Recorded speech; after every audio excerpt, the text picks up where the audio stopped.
കോട്ടായി വലിയമ്മക്കാവിലേക്ക് ഇറാം ഗ്രൂപ്പിന്റെ ഉപഹാരമായി പ്രവേശന കവാടം. കവാട സമർപ്പണം തരൂർ MLA PP സുമോദ് നിർവഹിച്ചു. കോട്ടായി ശ്രീ വലിയമ്മക്കാവിലേക്ക് പ്രവേശന കവാടം ഒരുക്കി ഇറാം ഗ്രൂപ്പ്. കോട്ടായി വലിയമ്മക്കാവ് ഭഗവതി ക്ഷേത്രത്തിലേക്ക് എളുപ്പമാർഗമായി പഞ്ചായത്തിന്റെ ഫണ്ട് ചെലവഴിച്ച് പുതിയ റോഡ് നിർമ്മിച്ചിരുന്നു.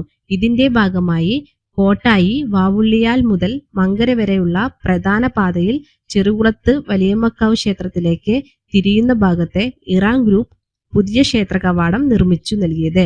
ക്ഷേത്ര പ്രവേശന കവാടത്തിന്റെ സമർപ്പണം തരൂർ MLA PP സുമോദ് നിർവഹിച്ചു.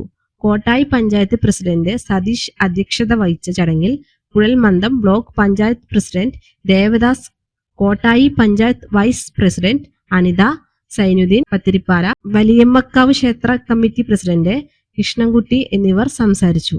ഒരു കവാടം ഇവിടെ ഇറാം ഗ്രൂപ്പ് നിർമ്മിച്ചു നൽകി.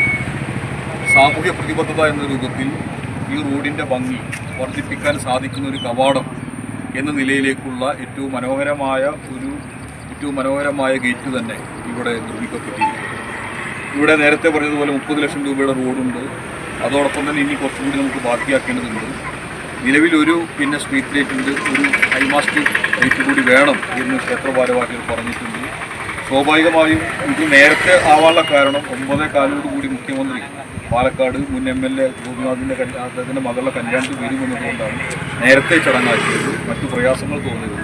അതുകൊണ്ട് തീർച്ചയായും ഇത് നമ്മളെ സംബന്ധിച്ചിടത്തോളം സന്തോഷ നിമിഷമാണ്. ഒന്ന് തിരക്കേറിയ ഒരു റോഡായി ഇത് വരുന്നു. വരും മാസങ്ങൾക്കുള്ളിൽ തന്നെ ഇവിടുത്തെ ഈ പറയുന്ന അടഞ്ഞ ഗേറ്റിൻ്റെ പണി ഉൾപ്പെടെ, മേൽപ്പാലത്തിൻ്റെ പണി ഉൾപ്പെടെ, കാളിക്കാവ് അവിടെ റെയിൽവേ പാലത്തിൻ്റെ മേൽപ്പാലത്തിൻ്റെ പണി ഉൾപ്പെടെ നടക്കാൻ വേണ്ടി പോവുകയാണ്. അപ്പോൾ കൂടുതൽ ആളുകൾ ആക്സസ് വരുന്ന റോഡെന്ന രൂപത്തിൽ ഒട്ടേറെ ആളുകൾ താമസിക്കുന്ന നമ്മുടെ വയസ്സിൻ്റെ വാർഡ് ഉൾപ്പെടുന്ന ഈ പ്രദേശത്തിൻ്റെ ഒരു ഏറ്റവും ഭംഗിയേറിയ പാടത്തിൻ്റെ നടുവിലൂടെയുള്ള അതിൻ്റെ കവാടമാണ് ഇവിടെ തീർച്ചയായും ഈ ചടങ്ങ് നിങ്ങളുടെ എവിടെയും സംബന്ധിച്ചു. ക്ഷേത്ര കവാടത്തിന്റെ സമർപ്പണ ദിവസം ക്ഷേത്രത്തിൽ ഗണപതി ഹോമവും വിശേഷാൽ പൂജയും ഉണ്ടായിരുന്നു.